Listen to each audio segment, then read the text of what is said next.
Now for the rest of the program. As I said earlier, there were people here long before the founding of Memphis. In 1819, the main inhabitants of the area were the Chickasaws, but they were not the first people in the area. I'm sure most people here are familiar with Chucalissa, specifically the mound and village located there. That site is but one of many places that were inhabited by people belonging to the Mississippian culture that flourished around 1000 AD. There were settlements all over Shelby County, from Chucalissa to Fort Pickering to Shelby Forest. But even they were not the first people here. There were people here thousands of years before that. I should probably take this time to say I'm not an expert in the prehistory of the Mid-South, but I'm doing my best today. By the time Hernando de Soto, the Spanish explorer and conquistador, came through the area in 1541, the Chickasaw tribe had settled here. Unfortunately, what follows is a series of conflicts between that tribe and Europeans. De Soto, when he came through the area, got into multiple fights with the Chickasaws. Nearly 2 centuries later, when the French governor of Louisiana, a man named Lemoyne, came through here, it was with an army and the intention of conquering the tribe. He failed. It's not long after that we get to the point where the United States nominally takes control of the region. There's a reason I say nominally. Now, I don't know how many of you got a chance to look at our display before the program got started, or have had a chance to in the past, but on it we've got one of the key documents in Memphis history. It's a 1784 grant of 5,000 acres of land in what is today Memphis to a man named John Rice. At the time of this grant, the United States had just received from Great Britain all the lands east of the Mississippi as part of the treaty ending the Revolutionary War. The only problem is that the treaty and the land grant ignore the people who actually inhabit the area, the Native Americans. I'd like you to quickly take a look at this map of West Tennessee from 1818. As you can see pretty clearly, the area marked as where Memphis is today is marked as land belonging to the Chickasaw tribe. I'd say it's a fair bet that if they occupied the land in 1818, they definitely occupied the area when John Rice received this grant. So basically, at the time he receives it, it's useless. It's merely a speculative investment. All right, he's hoping that one day he'll be able to do something with it. And it stays that way for a long time. In the meantime, he dies. He's killed fighting Native Americans near Clarksville in 1791. And his brother sells the land grant to a man named John Overton in the 1790s. Overton, who at the time is a lawyer in Nashville, then sells some of the land to a man whom we all know. He's on the $20 bill, Andrew Jackson, and to a man named James Winchester. For decades, these three own the land without being able to do anything with it. In the meantime, Jackson becomes a successful general in wars against both the British and the Native Americans. Eventually, he becomes one of the U.S. commissioners sent to negotiate the purchase of West Tennessee from the Chickasaws. And he manages to convince the tribe, mostly through intimidation, to sell their land to the United States. We know that he more or less tells the tribe that, all right, if you don't give us the land, Congress is just going to appropriate the territory. Now, I want you to remember, Jackson has an intense personal interest in the deal. he definitely sees this as finally a chance to make good on this investment. Almost immediately, he and his fellow investors, Overton and Winchester, come up with a scheme to found a town. The idea is with a town here, property values will rise and they'll be able to make much more profit as they sell off tracts of land. If you take a look, this map got on the projector here, you can get an idea of their plan. As you can see, the city here is more or less laid out by lots ready to be sold off. This is an 1819 map. There you think. This is more or less like a plan of the city as it's supposed to be. You've got everything laid out here. You've got Court Square down at the bottom, and you've got some pretty familiar streets. The only problem with Jackson, Winchester, and Overton's plan and to sell lots of land in the area is that there are people already here. And I'm not just talking about the Chickasaws. Since the 1790s, there's been a U.S. presence here. Basically, since the U.S.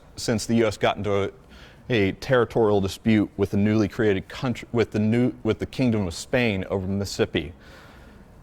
And our guest speaker, John Fox, will actually talk about that in a second. Because of that dispute, the United States constructed a number of forts in the area. Most notably, one called Fort Pickering, in an area near where the Frisco Bridge is today. And shortly after its construction, and a collection of what I could best describe as squatters grew up in the area. Though there are some there even before that. They're mostly here to trade with the Native Americans.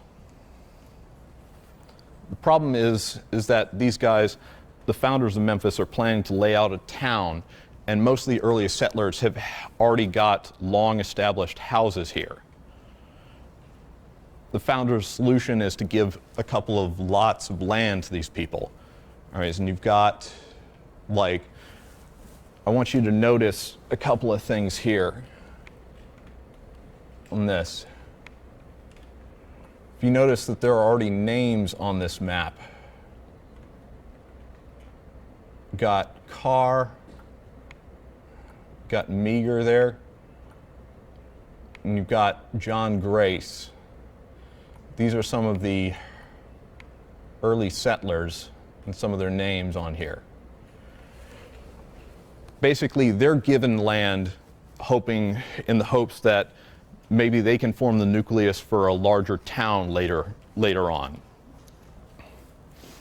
And I'm actually going to, at this point, turn it over to John Fox, who's actually going to talk about the first Memphian, Dutch settler Benjamin Foy, who actually is the first person to receive one of these lots.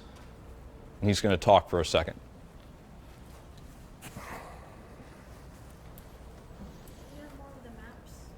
Oh, yeah. You mean these things? Oh, John's got. Oh, go ahead, John.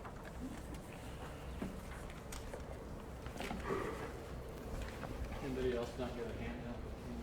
Raise your hand. And this handout is the first page is the chronology of things related to Foy, but also Memphis history. And the other 3 pages are some maps and references, graphics. And on the back page, 3 of those images are done by an artist from Memphis named Frank Stewart, who is actually one of the archivists out of the county archives. He was gracious enough to do those in collaboration with a book. This is the book. It's called the West Tennessee Historical Society Papers. And this organization has been putting out this book called The Papers since the 1930s. And the image images on the front. This is his depiction of what Foy's plantation could have looked like, which was across the river. Another depiction of some other information, like a map here on the back. So the things I can't get to today are in this book. It's the 2010 version. It's bright blue, and then I looked this morning. There's 3 of them on the shelves today. If you want to check them out. He's just a fascinating person. I'm actually going to start with what got me interested in him originally. There was a man at the time, was a famous world traveler and spiritual philosopher and writer and artist and other things. His name was Edouard de Montoulet. And when he came up the river, so coming up the river, we are the first Chickasaw Bluff. But most of it was named the fourth Chickasaw because most of it was French people coming down the river. And so 1, 2, 3, 4, we were the fourth one. He's in a steamboat called the Vesuvius on May 30th of 1816. And he writes this in his journal. As we passed the bluff, the boat stopped near a vast and handsome residence belonging to Mr. Foy, a Hollander. The inside of his house attracts notice by reason of its elegance and order. I admit I was surprised to find in the interior of this continent mahogany furniture of the best taste. Mr. Foy keeps a curious shop full of ancient and modern weapons of every description, which he sells to the Indians along with powder and balls. This wealthy man is also generous. Out of pure charity, he is raising in his own home 10 or 12 orphan children whom he treats as though they were his own. And so when I read that, I just was, who is this guy? And why would he have done this? And he was a very wealthy person, and I'm going to show you an example of that. Start next with this is something I tried to get commercial appeal, as it's turned into, we all know, and they just refused to ever print anything, even during our bicentennial. So write a comment to each choose to complain about it, covering our history. And this is just something that everybody should have known, I thought. And the original Memphian, retired Judge Benjamin Foy, died December 27th, 1823. On May 22nd, 1819, which is Memphis' birthday, because that's when the first lots were conveyed, and that's when his lot was conveyed. And it was given to Foy in consideration of valuable improvements. That's lot number 53.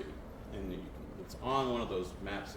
It's very hard to see, but the one that, like this one, here, John, that shows the plat of original Memphis. That's where they're all numbered. You have to kind of get a magnifier to see them. So lot number 53 is actually right here at the corner, Winchester Street, and what is now Front Street. You've got it right here. At the time it was called Chickasaw. Yes, at the time, yes. If you went downtown, where it actually is the northwest corner of the convention center. And when I wrote my paper, it was funny because I went down there with maps and all my information. I'm walking around downtown. I'm like, oh, here's the spot. And I went up on where you drive up to go across the river on the bridge, and I looked around, and whose big picture is up on the side of the building where his farm would have been, his house? Big E, Elvis Presley. I'm like, well, isn't that appropriate? So that spot, though, is actually, if you look, can you bring that map you just had up? Yeah, it's got it right up right here. This, before, it's not just coincidental that he was given that lot. He actually had a farm there as early as the mid-1790s, and it was next to the Spanish fort. But even before that, before the Spanish were allowed to come across the river, their first fort was in Arkansas. Then they built the second fort here.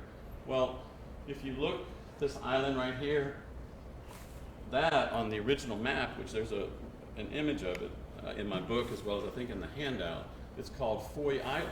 So he was actually there before the Spanish even came. And he has a very interesting connection with the Spanish. The most interesting is he never took the time to learn Spanish. But he learned German and French and English and Dutch and Chickasaw and all these others. If you look way over here to the far, you see it says Habitation. This is actually a map that was drawn by a French spy that was spying on the Spanish. And that's his farm. That is lot 53. But his plantation and his fine red mansion were actually across the river, directly across from where our pyramid is now.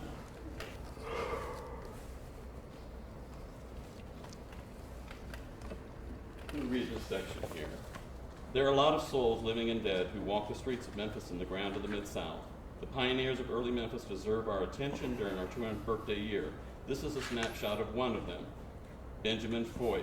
Judge Benjamin Foy, the original Memphian, 1759 to 1823. Foy is spelled F-O-O-Y, and it's either pronounced Fooey or Foy, and then it was Americanized, like most of our names, to Foy, F-O-Y. I found probably 24 different spellings of the name because they're doing it by what it sounded like to them. This is all the different things, at least, that he was.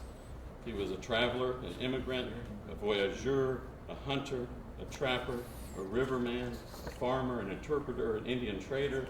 He took the U.S. Census in 1810 and 1820, and also after the Great Earthquake in 1812 in Arkansas. He was a postmaster. He was a representative for the Arkansas Gazette. He was a justice of the peace. He was a high and low court judge. He was a master of intrigue. And he was a father, husband, brother, slaveholder, and adopter of orphans and other weary travelers. Wow. And that's kind of where I kept getting more and more fascinated by this guy. He brought the old and the new worlds together here, civilization out of wilderness, or more appropriately, civilization change. Now, along with him, there's the river, there's the bluffs, there's his fine red mansion, which, in short, it lasted across the river from 1797 until right before the Civil War. And you wonder how on earth it could have survived. If you drive across the dog tracker, West Memphis, I don't know what else you'd go to West Memphis for, but you go across there, it's all underwater now. And then you think of all the great floods and whatnot that went through there. But somehow that mansion survived for over 60 years. I want to read these names. These are his 3 sons, Benjamin Spillman and John. He had 6 daughters, Charlotte, Marianne, Nancy, Susan, Catherine Jane, and Missouri Adeline. And then in his will, I found 9 slaves that he had at the time of his death. Dred, Silva, Pete, Chloe, Lucy, Elijah, Jim, Simon, and Jack. Now, all the orphans are nameless, as are the other people that he helped. But I want to include their names because that shows more than talking about them, that they're all real people. His brothers Isaac and John Henry also joined him here by 1797. And many of them are still buried across the river, which if I have time, I'll tell you my quest to find his grave. I wanted to take time, we don't really have it, to act as a time traveler. You know, and our best time machine is right here inside this noggin. But if you can imagine time traveling at the site we live at now, if we go back 100 million years ago, this is underwater. And there are these giant marine reptiles as big as city buses that are floating around called mosasaurs. Go to the Pink Palace and stroll through the exhibit before they start to change it. This is the old exhibit back in the back of the museum. Skip forward to about 100,000 years ago, and by then it was just a giant great swamp, which is what it looks like now, and you'll find that on maps going into the 19th century. You know, humans didn't even show up here until about 12,000 years ago. They didn't have access to it. It was only when the Ice Age ended and they started navigating down, and those were the Paleo people. Well, this is one of my prized possessions. This is an arrowhead made by a Paleo person 12,000 years ago. How on earth they did it, and it's serrated. It's just amazing. Then we skip forward to 3,000 years ago to a place called Poverty Point. That was the largest site of humans in North America up to that point. It's down in northeast Louisiana. So say we were going to go to the ceremony there, we would be going down the river. And then we went 2,000 years later, we were going to the biggest place north of us, which is called Cahokia, which is across in St. Louis. So these are so that we don't just come into the history of the world, or Tennessee, or Memphis, or anything accidentally. There's a lot of people in time before us. And then we can go forward to DeSoto, which is a whole story lecture that deserves mention during the history celebration, I think, anyway. A date I want to mention, though, is 1763, because that's when France deeded over the Louisiana territory, the Mississippi Valley, to Spain. Well, Foy was born in Holland in 1759, which Spanish-controlled Holland. And then he could have come to North America anytime from 1763 to 1780. He was here by 1780 because that's when he got kicked out of Spanish Louisiana and had to find for himself in the Chickasaw and Choctaw country. I'll read this real quickly. The Mississippi River keeps flowing as the Memphis Bluffs stand their ground. Their daily dance remains a real constant against time. That's my favorite quote about our history. Our ancient and sacred sunset view has been admired by humans for thousands of years along the Mississippi River atop the Memphis or the Fort Chickasaw Bluffs. Imagine 200 years ago when you're standing there next to Old Ben, when the brightly plumaged passenger pigeons and Carolina parrots would be so thick in the evening sky that they would blot out the sun for over an hour as they passed to come and roost in our forest. That's just hard to even concept. And of course, we killed every passenger pigeon alive, so there's not any more alive.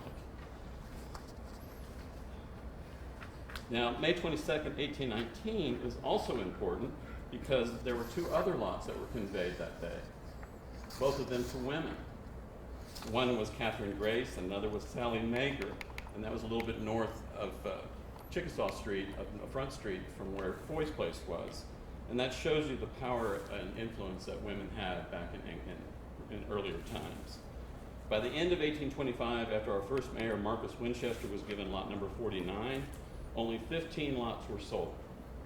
So that's all that was here. There were probably people here too, but that's all that had been sold or conveyed or given. Now we have over 1 million people in the Memphis area.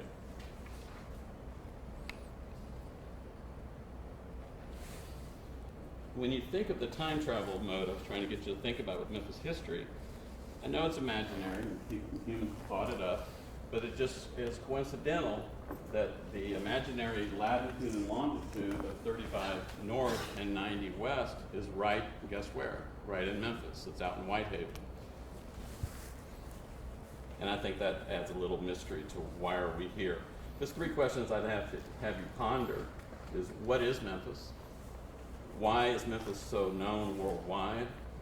And why is there no Memphis historical marker commemorating Foy after you see just what a fascinating cat he was? I'm going to skip to his death. This is an obituary that was in the Arkansas Gazette on March 2nd of 1824. This just further emphasizes what I showed you from Montoulet. And by the way, the Arkansas Gazette is the oldest existing newspaper west of the Mississippi to this day. Mr. Foy was almost constantly engaged in the service of the territory. The fond husband, indulgent father, and good citizen, the deceased possessed in a rare and eminent degree that generous philanthropy and hospitality so grateful to the object of distress and to the stranger, and which upon the banks of the Mississippi tended essentially to the benefit of the orphan and the comfort of the wayworn and oftentimes diseased traveler. But alas. Remember, Montoulet was here in 1816, and this is written 8 years later. So it's obvious that he did throughout his life. Now, the first European fort on this site was actually Fort Assumption, which was a French fort, which was built down by the mounds, by the old bridge. One river traveler wrote of a 7-tiered zigzag road cut into the side of the bluff to ascend to the fort, along which ovens were cut further into the bluff wall for baking bread, the smell of which filled the air, he wrote in his journal. Spanish forts here were a 3-story fort across the river called Esperanza. Esperanza is a Spanish word for hope, and that's why that was later 2 towns called Hopefield. One was burned by the Yankees during the Civil War because the Confederate guerrillas were doing raids, and so they just came over and burned the town down. The other, then it was rebuilt after the war, but then the river actually swallowed the whole town in 1912 and took it down, and they never rebuilt it then.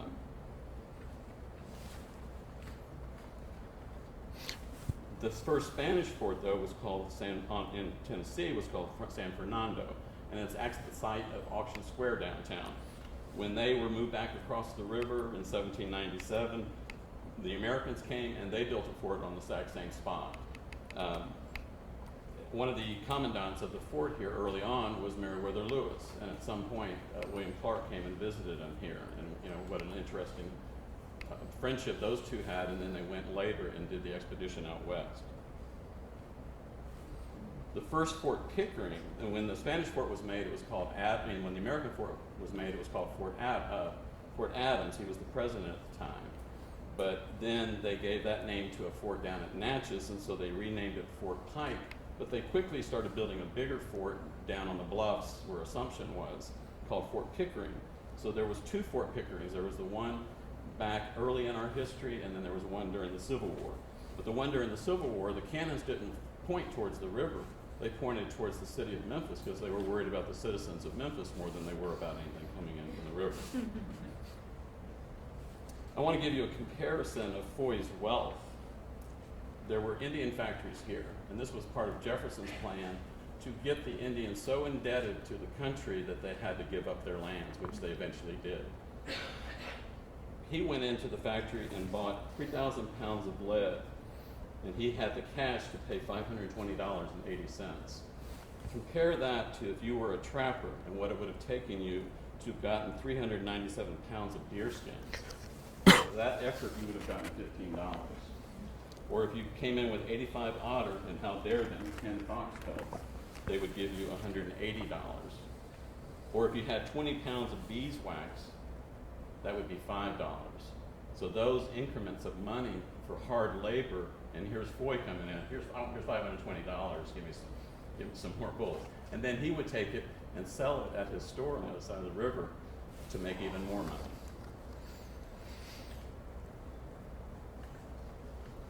There's so many more things I'd want to share with you, but I'm going to close with a quote from a man that just fascinates me. He's such a beautiful writer. His name is Josiah Shen, and he's from Arkansas. I say this because of Foy, but also because of all the other people that made it possible for us to have a city and a town to live in here. The earth holds more dead bodies than it numbers living souls. It is a mighty charnel house, a universal cemetery. The pioneers died, and no mark remains to tell where they were buried or how large they lived. To live in hearts we leave behind is not to die, and my work is to help the dead, in this case Foy, in that sort of immortality. Each departed friend is a magnet attracting us to another world. These friends lie in graves which are the general meeting places for all mankind, places where all distinctions are leveled, vast antechambers to immortality. I just think that's so beautiful. You said at anybody's service or funeral. And with that in mind, when the river was not up last year, you can go across that footbridge across the river now, and then they had trails that you can go on the Arkansas side. One of them comes right along the river on the west bank. And I thought, well, this is finally my chance to go over to Foy's plantation, because I've always been warned, don't do it, the farmers will shoot you. And so I didn't, but this time I did. So I got on my bike, I rode across the river, I drove all the way up there. I finally got up to where what was left of has been washed into the river of Foy's Point, and it's right underneath I-40. And I'm standing there and I'm going, oh, right, I'm here. Nobody else was there. And it wasn't a letdown, but it was kind of like, oh, all right, I'm 200 years late. But I finally made it there. When you go across the river, you'll see those patches of trees out in the fields. The farmers aren't doing that on purpose. They're probably doing it because they have to, because those are usually pioneer and ancient cemeteries. And there's grave acts that protect them. Well, I always had in my mind where I thought, and I still think, is the cemetery for the Foys. It's a big patch of trees just on the north side of I-40, right as you come across, right before the truck inspection station. And there's a little oxbow lake there next to it. So I got over there on my bike, and I thought, well, let me go back in here. I didn't expect to find anything. And of course, all the tombstones or whatever was there had been washed away by all the floods, so there wasn't anything. But then as I went back through the thickets, all of a sudden, there's this one spot that has about this high a concrete border, 3 sides around it. And I hope to confirm, but in my mind, that's Foy's grave. And that was just so powerful to see if that's true. But even if it's not, he's buried there somewhere, or we'll use Josiah Shen's comments there. Scott's going to talk some more, so I'm going to give up the podium. And I just want to thank y'all, and I want to thank you on behalf of Ben Foy, our original member. Thank you. Everybody give John a hand. I was real excited when John offered to speak, because, that's kind of a little bit of a good example of how to give an idea of the early history of Memphis. And he knows a lot, so I'm really glad that he showed up today. Well, all right, as we've got on here, we've got basically the original plan for the city of Memphis as it was laid out in 1819 by Overton, Winchester, and Jackson. All right, this, as John mentioned, and this is not really an actual plan. This is not actually a good map of what the city of Memphis looked like in 1819. There's almost no one here. In fact, according to one source, there's only about 53 people within what at the time are the city limits of Memphis. All right, so this isn't even a fraction of what's necessary to fill a town of this size. You could say it's a plan, but in a way it's also more of an advertisement. And what a lot of the founders do during the early years is attempt to sell the city. They take out advertisements in newspapers in Nashville, New Orleans, and Cincinnati, Pittsburgh, you name it. And they put this map along with prices in terms of dollars per acre and everything like that to kind of get people to come here and take a chance and everything. That's a lot of what the early history of the United States is about. While in reality, the city of Memphis is not really much to write home about. It's pretty lonely. In fact, one German nobleman who comes through here around 1825 calls the city this group of rather miserable houses. So for the founders of Memphis, it looks like their investment isn't paying off. It looks like there isn't as much interest as they anticipated. So they decide to incorporate the town in the 1820s, meaning that the citizens are actually going to have to elect a government and start paying taxes. And not surprisingly, they don't like that. The idea is that with a government and government services, the area will develop more, but a lot of the citizens, they've lived perfectly free and tax-free up until now, thank you very much. And they don't want to have to pay for a government, especially one foisted on them by people from out of town. So if you've ever been mad at out-of-town developers, you're not the first.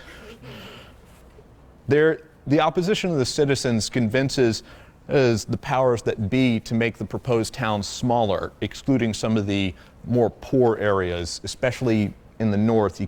It's kind of cut off by the map currently where it's positioned. But basically in what is now the Pinch District today, it's kind of considered the poor area called Catfish Bay. All right, so the residents win a sort of victory over the founders of the city and these out-of-town developers, as you might call them. But they still the founders managed to convince the state legislature to incorporate the town. And despite the conflict, the taxes collected allow the government to actually build some much-needed improvements, such as actually getting streets and also a city wharf, which is very badly needed for trade. And slowly, Memphis starts to attract people.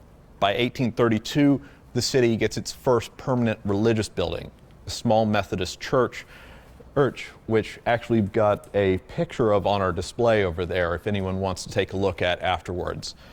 And the following year, they get their first bank, the Farmers and Merchants Bank.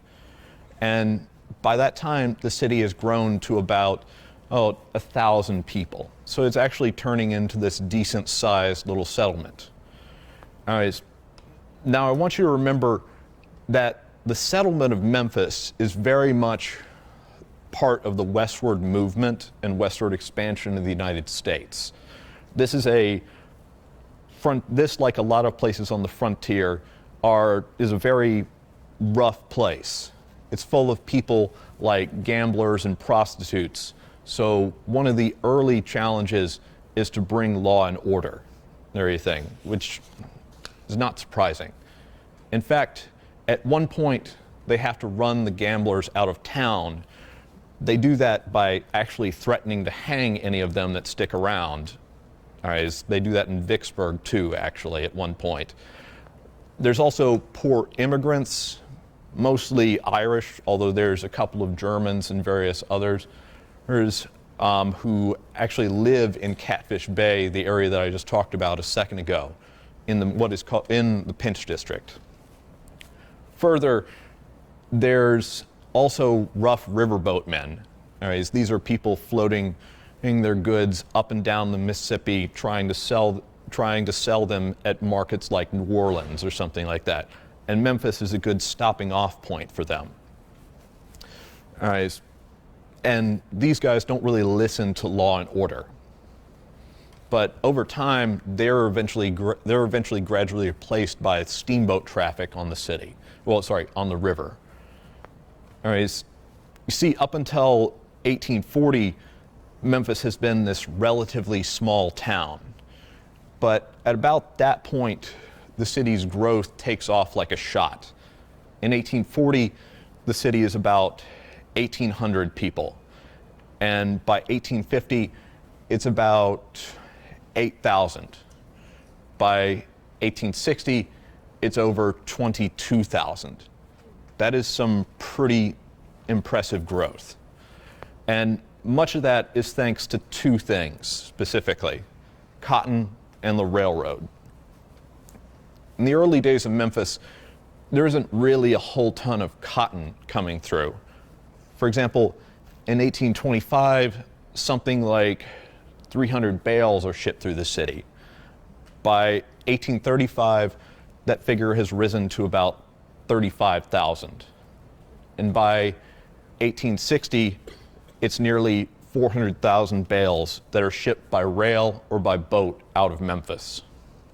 On the eve of the Civil War, nearly half the city's business is somehow related to cotton, be that baling, shipment, or storage. Even in one of our pictures that we have on our display of, I believe it's Front Street in 1845, you can see people who are presumably slaves engaged in what looks like the shipment of cotton bales. To service that trade, you have people like Nathan Bedford Forrest coming to Memphis to do what amounts to basically human trafficking on a massive scale. For example, there are records of years before the Civil War where he and his business partner, Bird Hill, managed to sell over 1,000 slaves. This also might be a good time to mention that here at the library, we have a record of the business dealings of one of his competitors, another slave trading firm in Memphis called Bolton Dickens and Company. Now, I figure I might read a couple of, originally, in like the original program, I was going to have people gather around, but I think that's not really necessary and people can see it afterwards. But I'm going to read a couple of the entries from that, some of the ledgers of that company out loud. Basically, these are basically lists of people with hundreds of names on it. I presume that somebody would come to the company and try to sell their slave to see how much they could get for them, and then the company would then sell the slave afterwards for a profit. There are literally hundreds of names in here. For example, here we've got a woman named Clara who was bought for $955 and then sold for $1,125 for a profit of $170. While this is the 1850s. This ledger is from 1856 to 1858 and everything. So just a couple of years before the war. Well, here we've got slave named Robert, who apparently was swapped for another slave named Charles, who we don't know why that was. And then finally here, we've got an entry for a woman named Helen and her 3 children. They were bought for $1,550, but we don't know how much they were sold for. We don't even have the children's names. That's a lot of money by today's standards. Yes. Extraordinary amount of money. Forrest made a lot of money off of basically selling people and everything. He became a very wealthy and influential man both before and after the war. He in fact becomes an alderman before the war and becomes very active in political circles after the war. In Memphis, slaves could expect to have pretty restrictive movement. But it's more than they could expect in the countryside. In the town, you have a level of anonymity that you don't have in the countryside. They couldn't remain in the city past sunset by law without their owner's permission. They couldn't visit bars or saloons, and they couldn't congregate in large groups. The big exception to the last one is for worship. They're allowed to gather for church services, and in fact, 2 churches composed primarily of slaves and freedmen are started before the Civil War. Although these services have to be conducted under the supervision of a white man. During the workday, they might be rented out to some business, such as cotton merchant, or one of the railroads, or a manufacturer. For example, there are records of sales by Forrest to the president of the Memphis and Charleston Railroad Company and to the engineer of the Memphis and Tennessee Railroad.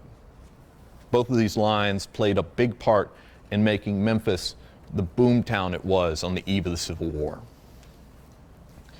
I mentioned earlier that the growth of Memphis is very much intertwined with the westward expansion of the United States. In fact, only a few years before the war, the city is being heavily floated as a possible jumping-off point for a transcontinental railroad. Obviously, this doesn't happen, but the idea stimulates a lot of growth in the city in the 10 years before the war. You have Memphis and South Memphis, a suburb and rival of Memphis, merge so the area can make one unified bid to be the terminus for a railroad across the continent. And the idea of a transcontinental railroad pushes Memphis to work hard on developing its rail connections east. For example, the city actually gets serious about building a long-planned railroad to Charleston when voters approve a referendum authorizing the city to buy $500,000 worth of stock in the Memphis and Charleston Railroad. That stock subscription will become very relevant in the next program, but for now, it makes the city basically the fastest growing city in the country, according to some sources, once that railroad is completed in 1857. Speaking of, it's probably time to check in see how the city is doing, although we're going to have to deal with some technical issues really fast. So please bear with me.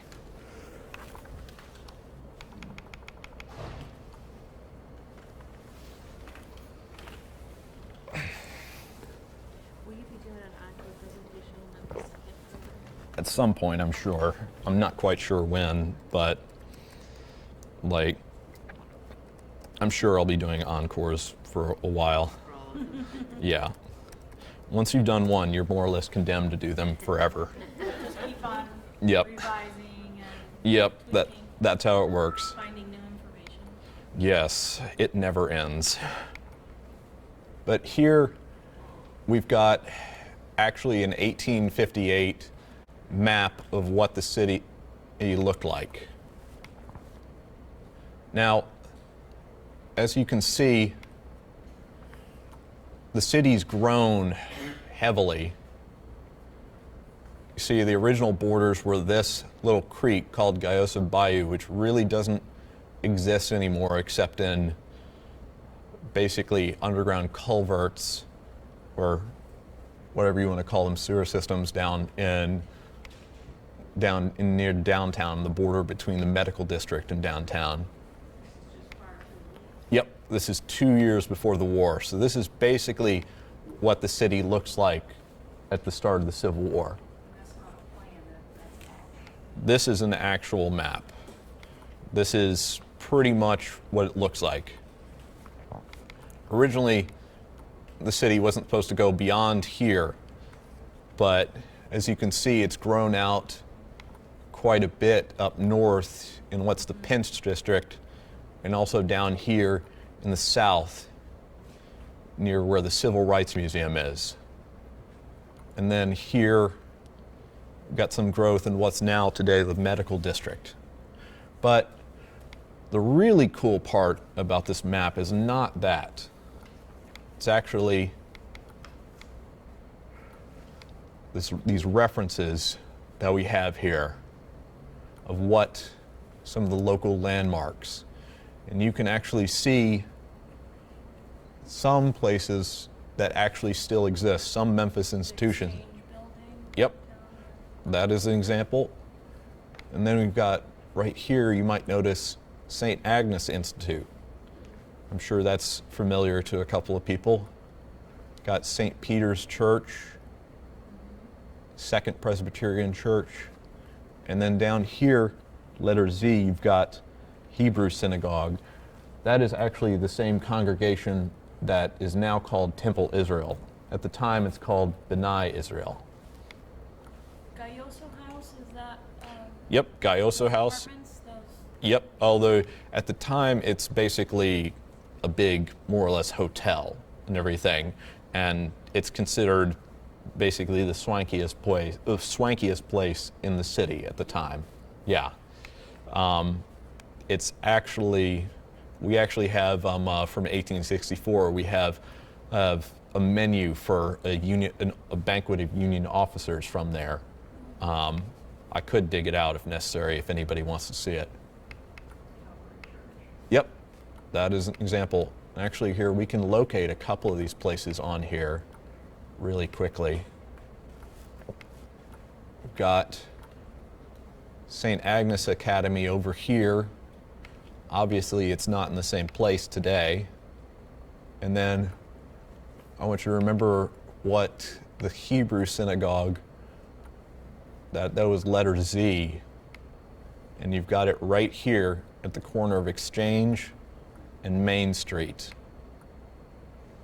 That's right there. Should have Gayoso House is about here at letter F, if I remember correctly. I can double check that real fast. Yep, I was right. So it's right there. Notice that some of the street names are the same as today. We've got Beale. Without the E. Yep, Beale. Hernando, Linden. Tennessee Street is also still there. Yeah. Originally, Beale was not part of the original plan of the city in 1819. That's one of the expanded areas. You've got also a couple of other things. St. Peter's Cemetery, so for St. Peter's Church, probably one of the earliest Catholic cemeteries in the city. Got the Hebrew Cemetery, which is definitely for that same congregation I talked about. We've got a couple of railroads here. Memphis and, I'm trying to remember. Yeah, that's the one going down south towards the Mississippi. And then you've got the Memphis and Charleston Railroad Depot right here. You've got Elmwood Cemetery, which is still where it is today. But, yeah. Although what's also even cooler is you can recognize some of the names of the landowners, like Valentine right here. Anybody from the Valentine Evergreen neighborhood? Yep. And woman owned that top part, Mrs. Robert H. Crockett. it's a large area. Yeah, this is basically a lot of the areas that you know today, like, say, Roselle, Ansdale. They start out as basically large areas of farmland, and then eventually they have subdivisions built there. Like this area right here, South Memphis, it developed heavily when they tried to place a short-lived railroad here. This is not the one that starts there. It's actually the Memphis and LaGrange, if I remember correctly, but that one goes bankrupt before 1850, and then somebody buys it up. But yes, so this is basically what the city looks like around 1860, the eve of the presidential election, the eve of the Civil War, and Tennessee's secession from the Union.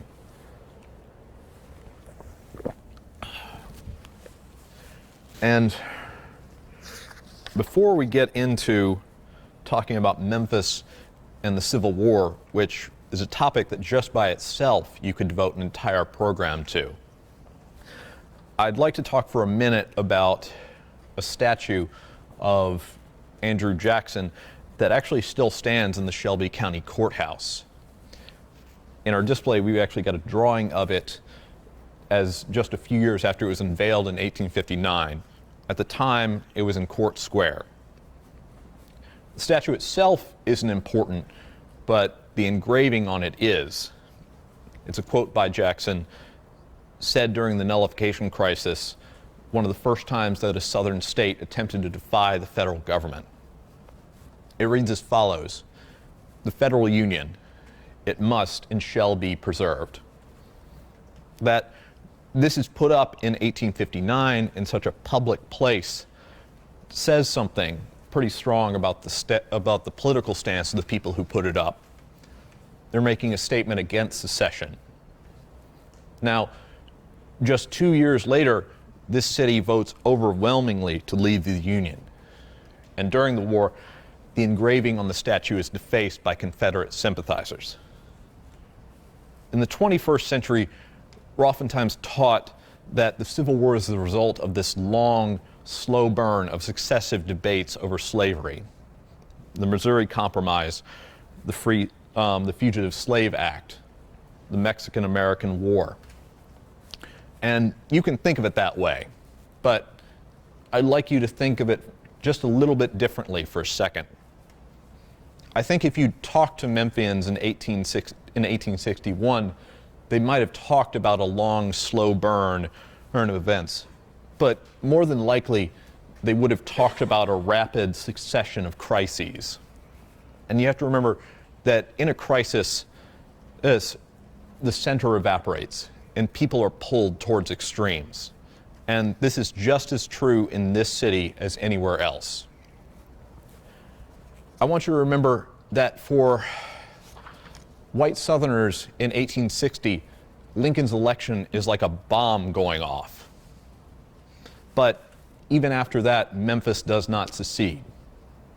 Even after South Carolina and other southern states have seceded, Memphis votes to stay when Tennessee holds its first referendum on secession in February 1861.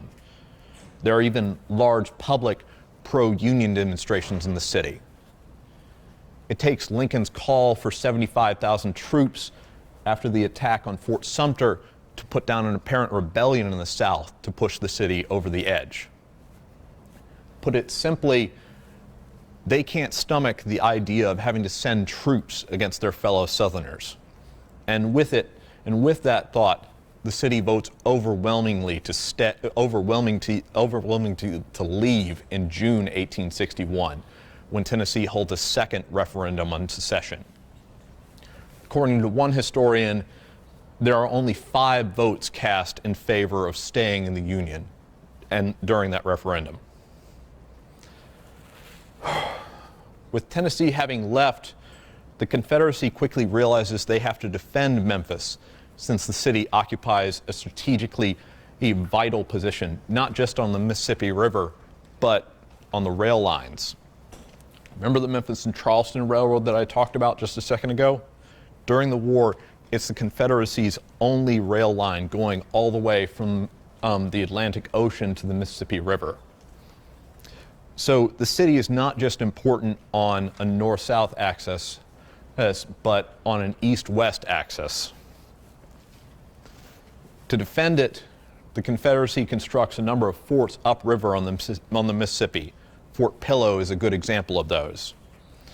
However, the main Union advance doesn't come in that direction.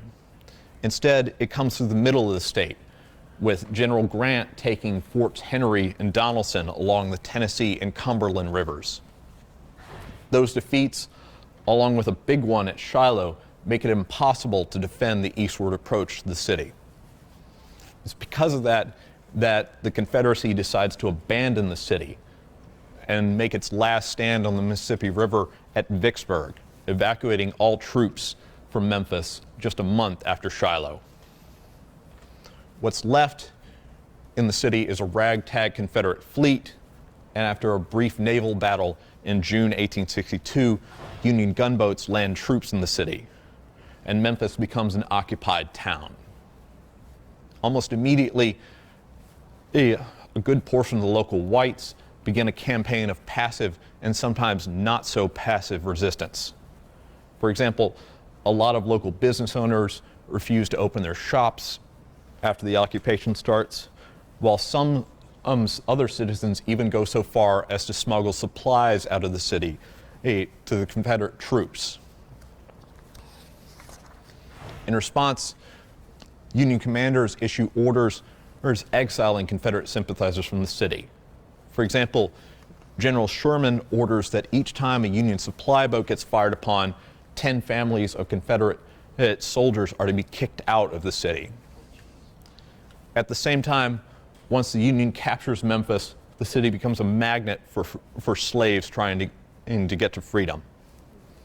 At the start of the war, the number of slaves in the city is about 4,000, around 17% of the population, give or take.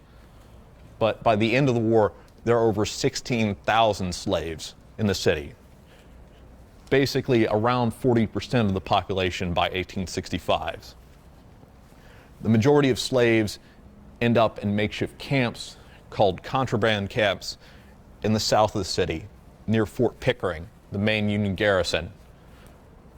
There, some of them receive an education, mostly from white northern missionaries who come down during the war, although we know some of them do enlist in the Union Army. There's a number, I got 1 minute left, I promise. Although we know that there are several black regiments in the city, basically stationed throughout the city during the war. Although most freed slaves end up competing for work with Irish immigrants, some of whom deeply resent the newly freed slaves. It's against this backdrop that Memphis becomes a fundamentally changed city by the end of the war. Just how fundamentally changed is evident from the reactions of returning Confederates, some of whom have not seen the city since the Union occupied it. For example, there's an account by Elizabeth Avery Merriweather, the wife of a Confederate major, who writes of encountering black troops patrolling the city for the first time upon returning home. And as you read it, you can more or less hear the shock in her voice at seeing what is to her, in effect, the pre-war social order turned on its head. I think at the end of the war, the most pressing questions on the mind of most people, both black and white, is the question, how are we going to live together now that the fighting is done? What will happen now? And what will happen now that when the soldiers leave? Unfortunately, that's a question for next time. I'm going to leave you with that. Thank you very much.